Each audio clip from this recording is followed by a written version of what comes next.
How are you doing? Hey guys, welcome back. So we are at an undisclosed location on Lake Ontario. I think you've met Aaron before in the Valentine's Day vlog. You introduced yourself. You said you were a quarter single. Who are you to the people? The people want to know. Long-time listener, first-time caller, second-time caller, I guess. Lover of receiving advice. Not too sure how good I am at giving, but we'll see. We'll find out. I think you're good. I have lots of anecdotes. I've got lots to share. She's helped me through some tough times involving the subject of today's video. This is part of an ongoing series called, what was it called again? You need advice I wish I got. You need advice I wish I got. I was a little 17-year-old when I started in first year. You had a little more worldly experience than I did. That's for sure. In terms of the subject of this video. Yeah, so today we're going to be talking about all things love and Heartbreak. Yeah. Okay guys, we're going to get into this video real quick. So, part one, we're going to be talking about love. All about love. Before coming to university, I had never felt the love feeling, the L feeling, the heart feeling. I genuinely had never really been interested in anybody. So anyways, came to university, a fresh little wee babe. And on the first day of class, I literally met someone that I was immediately smitten with. And that ended really badly. I think I've already spoken about it a little bit on this channel, but that was a good time for me. Aaron, what was your love life like when you came to uni? We have totally opposite lore. I had 3 high school boyfriends, and I came into university with the final high school boyfriend. But I'm assuming around the same time you were meeting this guy, I was ending things with high school boyfriend. Not for anything of his fault. It was just sort of like I was changing, growing up. And I was like, this is time to break free. So we were both sort of entering a new phase of life with like arms open, ready to go. And it's a little scary.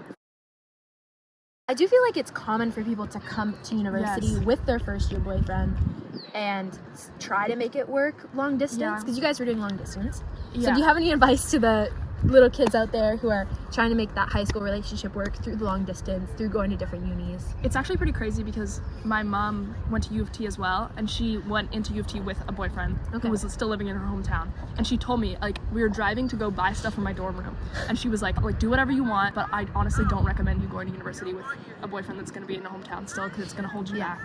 And I was like, oh, shut up, Mom. You don't know anything, Mom. I don't know anything. And then she was right. So I don't know. I like, there's different circumstances, and I think if like that person is the one, then you're gonna stay together, and it's gonna be fine. But like, I honestly, I wouldn't recommend it. If you're not sure about keeping that boyfriend, don't keep that boyfriend for first year university, in my opinion. What did you think was like the end goal of that relationship? Did you guys decide to stay together because you loved each other, or was it because you thought you were gonna get married? Why did you decide to make that commitment instead of ending it in high school? I just really liked spending time with him. He was my good friend, and I was like, I need someone who I'm gonna be able to talk to when I'm like having this new experience. And I think that he probably had different thoughts in mind about the experience, so then that's where we kind of clashed. How would you say your first love went? And you experienced your first love in high school. I experienced my first love in university. If we're talking first love as in first boyfriend, then I don't know. I don't know if I could, like, I don't know if I've experienced love. Not to get deep on the YouTube, but yeah, I had love for him for sure. So, and I was 15, I think, the first time we dated. And it was really good. It was really like happy, and like he was just my best friend, and we just like hung out all the time. But I think when you go to university, like you have so much more freedom, and that really makes you realize like how you want to be spending your time. So I think that's like what changed. I was like, this guy's my best friend, but I have so many more best friends now that I want to be spending my time with and sharing my time with. What about you? When you met your first love, how did that feel for you? See, I don't really know who my first love was, because on some days I'm like, oh, I know who was my first love. But then on other days I'm like, that didn't really count, and that wasn't really love because it wasn't reciprocated. And so is it really love, like actual love, if it's one-sided? If we're talking about that person, that was awful for me, and I was very naive, and I was so young. Looking back, I just feel so bad for myself, because I went into university being like, okay, I was kind of ugly in high school, and I was just there for school, and then I went to soccer, and like I didn't really have that much of a social life around my school. So going into university, I was like, this is gonna be my era. I'm finally gonna fall in love. I'm gonna have my first boyfriend, and I just had such high hopes for this person, and he was just in a different position. Like, he didn't want that, you know, like, and he didn't approach me like that, our relationship like that, our friendship. So my first love, if we're talking about that guy, was that was no bueno. But then if we mean like my real first love, where I actually had a romantic relationship come out of it, that was really a great experience for the most part. I had my university dreams fulfilled, but it did come basically in the last month of the school year. So if you come to university and you're like, I'm gonna get my first real boyfie, whatever, it might not happen right away. You know, like I found my first love interest on the first day of class, but that didn't work out. Like I found my first real love literally on the second last month of the school year. So just, you know, have an open heart, have an open mind. Some people I know like still haven't found the person for them at university, and it's been like a couple of years. Like everybody goes at their own pace, everybody's looking for different things. And love, you know, can come where you don't expect it. You know, you might be discovering your sexuality at university. Maybe just have an open mind. I think like going off what you said, how you met your boyfriend at the end of the year, I think there's an added pressure at uoft especially, where it's like everyone is from like somewhere very far. Like we're lucky because we're from like right outside Toronto, but like there are people like he was leaving for Europe, where it's like, oh my god, he's gonna be in like the southern hemisphere by like in like a month. So it's sort of like there's that added pressure at uoft. I feel like it is like definitely that pressure is there, and it's also like a positive and fun, exciting part of uoft. Yeah. I would say don't take things super seriously, because at the end of the day, you guys are really young, and there's so many years ahead of you at university.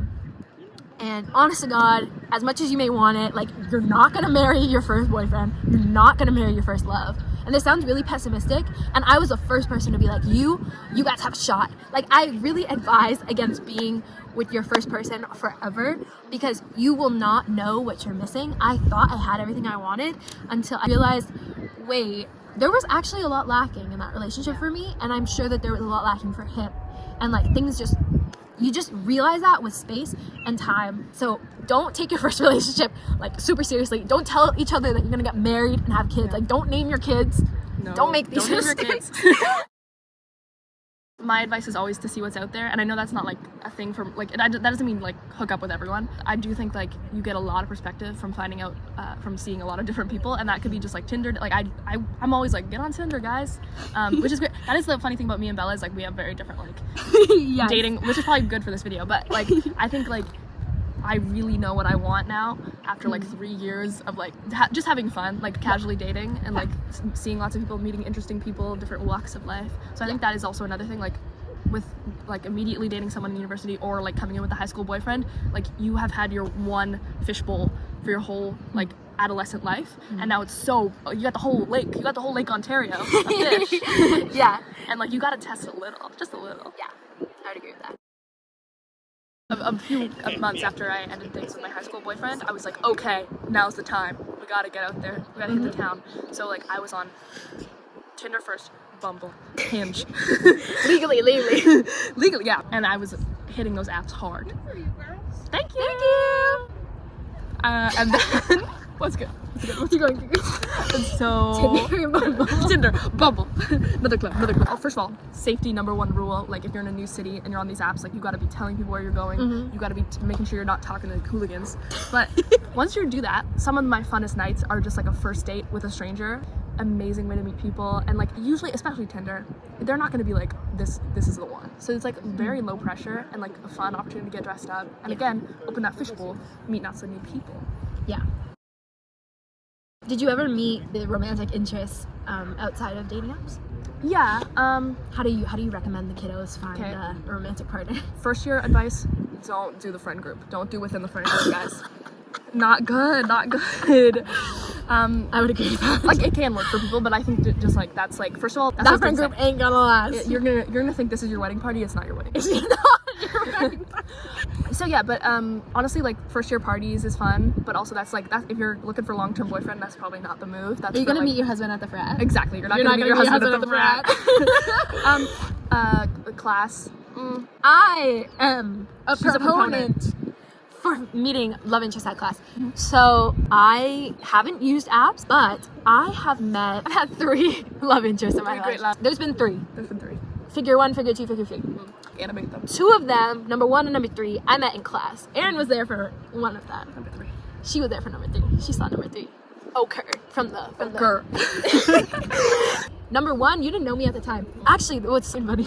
Oh my god. My number 1 overlapped with my like 3.5. Yeah, but we didn't know each other at the time. But I was in class, and in my Vic 1, yeah, there was that overlap. I knew the guy at the time. I met love interest number 2 through mutual friends at Trinity, actually at a party hosted by number 1.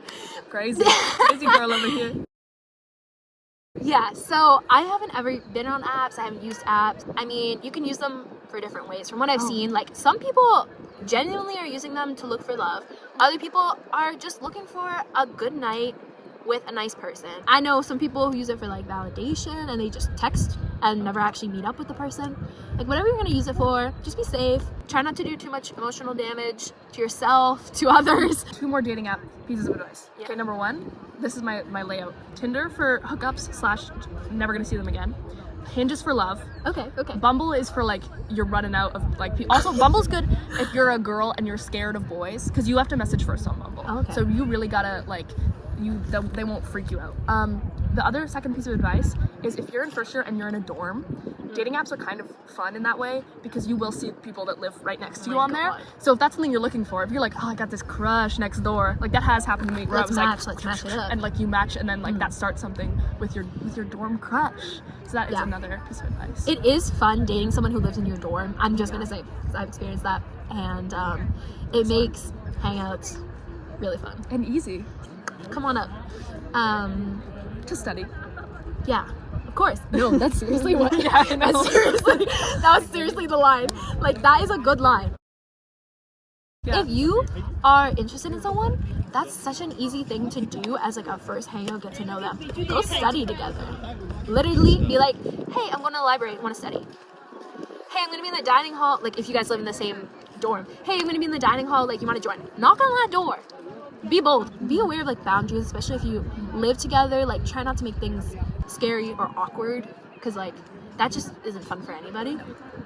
Like, take advantage of that residence situation, that university environment where you're in like a little cocoon and everybody knows each other and la la la la la. This section is going to be dating people who are not from your background or your country or like anything like that, because at U of T there's a lot of diversity. Like, there are international students, of course, and there's also just like people who aren't from your town. Like, if you're from a town, like, there's a specific type of person, and you know, some people love to date what they know. I came to university and I was like, I cannot wait to meet people who are just so different from me, who are gonna teach me things about cultures that I don't know about, religions, blah, blah, blah, blah. So I've dated outside of my culture. Actually, all 3 love interests have not been Canadian, and I would highly recommend. What's your experience with like that type of dating? That is really great. I'm always in favor of different people. I think the other thing about U of T is like different socioeconomic status. Like, that was a big shock for me. So that's a big culture shock, but also another fun thing. Yeah, I think that there's no negatives to dating outside of what you're used to. I think that's like part of life that is like so amazing and like has been so fun, is like just the opportunity you get to learn from other people. Yeah, and I think there's nothing wrong with wanting to date like within your religion, within your nationality, whatever ethnicity, whatever it may be. There's nothing wrong with that, as long as you're not being like exclusionary. As long as you're not going around being like, I will never date XYZ. Like, that's offensive. Like, you can't say shit like that. But, and also don't fetishize like certain people. Don't come to UT and be like, I can't wait to get my little ex girl. Like, you can't. And we all know what you're like, that's not, like, don't be doing that. Don't be doing that. Don't be doing that. Yeah, it's really fun. it's really fun. And if you're lucky and it turns into like real love, you get to go home and like visit them at their homes, and then in that way you can experience new cultures, new languages. You get to travel with your love. Like, it is, I would 100% recommend. 10 out of 10. Obviously, as much as I wanted that, I wasn't gonna say no to someone just because they were Canadian. Like, you know, I had an open mind. It also honestly just forces you to travel, which is great. Like, it just like gives you no excuse. It's like, you gotta go see this person. You gotta see your love in the summer. Exactly, summer love. Summer loving. So we just talked more so about like love, but let's talk about that in between. Situationships. Okay. I have a lot to say on situationships. Do you have a lot to say about situationships? Yes, I do. Okay, I think we've both been on that somewhat. I feel like mine were not like real situationships. I think that's the crazy thing about situationships is like most of the time it's your situation where someone does not want to be in a situationship, they want to be in a relationship. So like that is probably how maybe you would describe your situationship. Yeah. So the situationship I would say I had, which is like, I don't even know if this counts as a real situationship. Like I said, like I don't know what this is. This was so long ago now. It's actually just funny stories at this point, somewhat. But I was somewhat in a situationship in first year. From my position, we were definitely more than friends. From the conversations we had, I got the sense that he also didn't want to just be friends. He literally told me that. I wanted to be in a real relationship with him. I wanted him to be my first boyfriend. He asked me questions that led me to think he also wanted that, but then decided that we were better off just being friends. For me personally, I cannot be in a room with a person I once loved. I'm not actually capable of that. So it was very difficult for me, him wanting to be friends and then me just being like, I can never speak to you again. And we haven't spoken ever again, basically. And you know, it's water under the bridge. And no hard I don't know if I could say no hard feelings, but it definitely made me into the person I am today. And it was a very important thing that happened to me in my first year.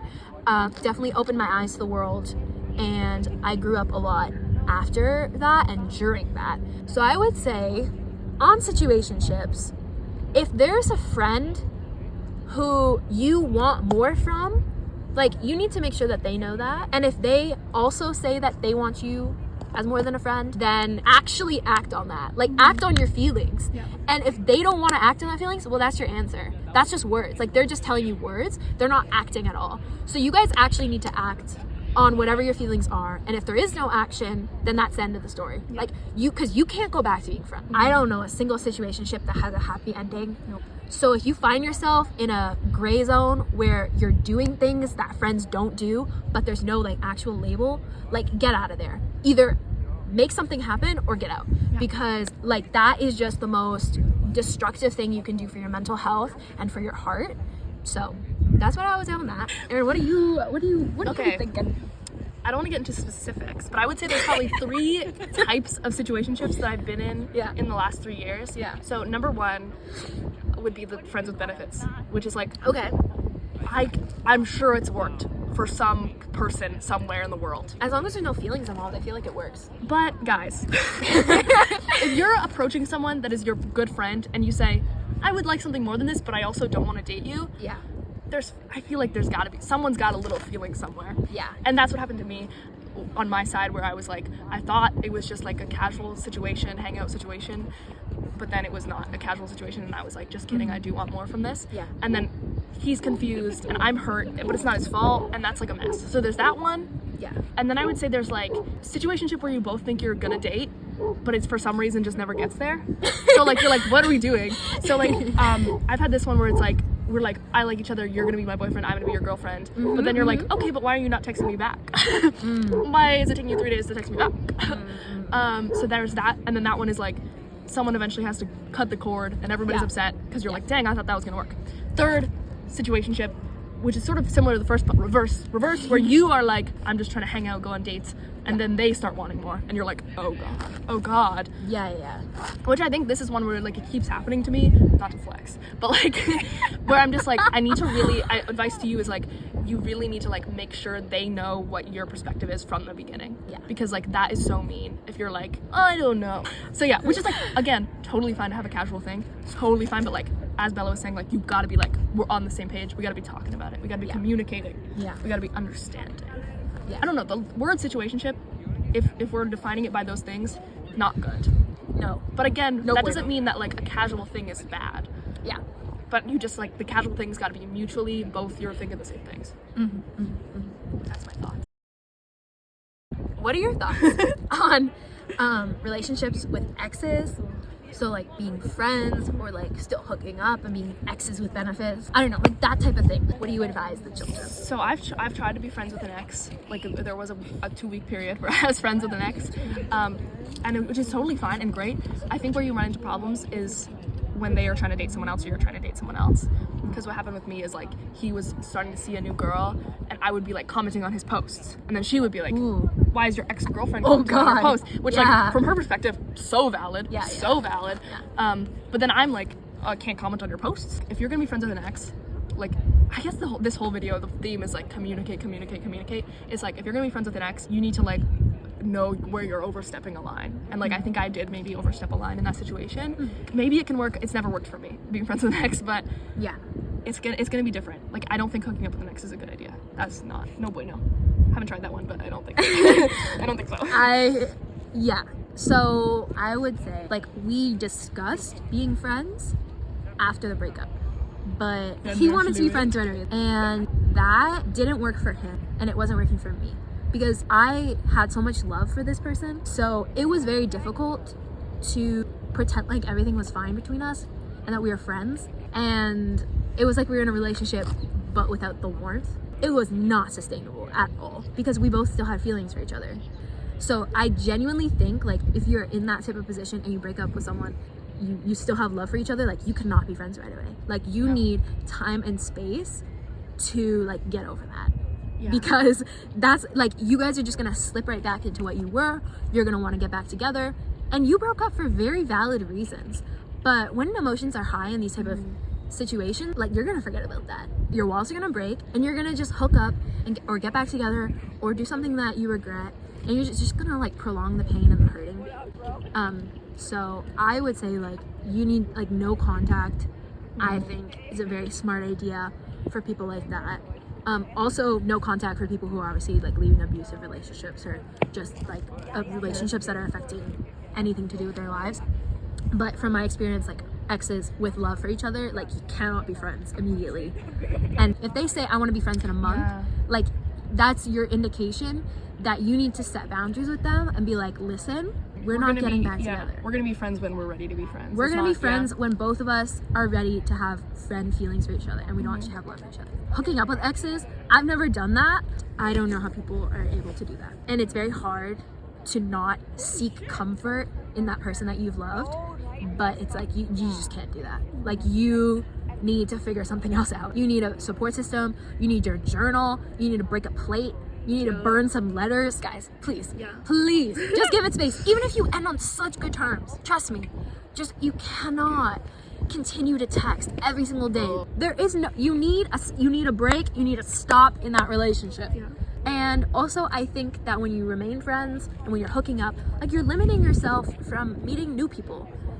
But yeah, I would just say like no contact, guys, and try to open your heart to the new people out there, because trust me, there are gonna be new people. Dating in friend groups, we said no. That's awful. Your friendship will dissolve, or you will be excluded from the friend group if you break up with the person in the friend group. Lots of great love comes from friendship. I think it's like specifically when you have this like tight friend group that you just met.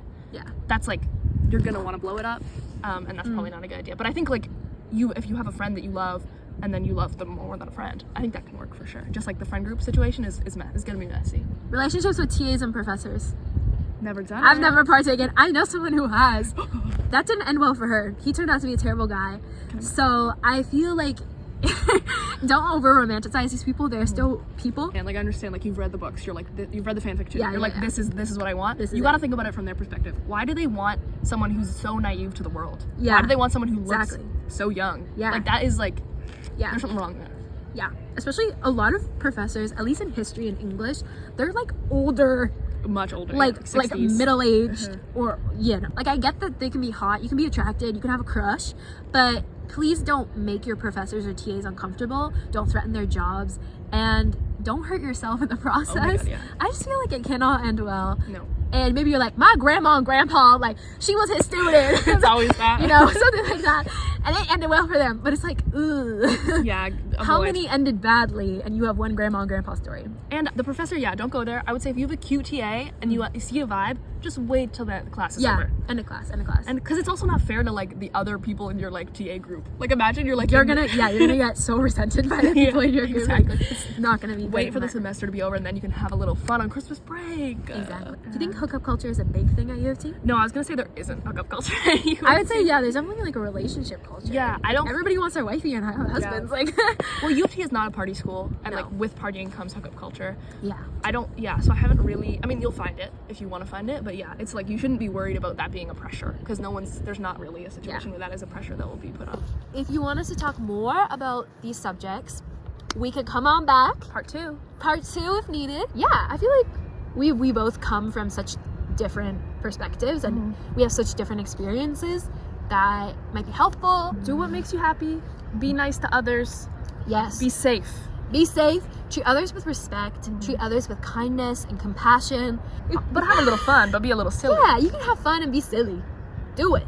Do it. Be silly from a place of kindness. And totally fall in love. Like, I so mean, fun. It's so fun. so much fun. And like, I know it can be scary, and you're like, oh, but I'm gonna get my heart broken. It's not gonna last. When I'm done at U of T, I'm going back home. I'm going to London. I'm going to, you're going around town. You know it's not gonna last.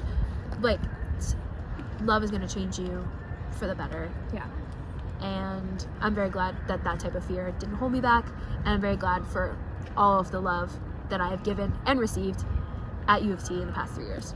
So, yeah. Thank you to Erin for being my little guest. It's so dark. I don't know if you can see us. Freezing. It is freezing. Bye, guys. Happy dating. Bye.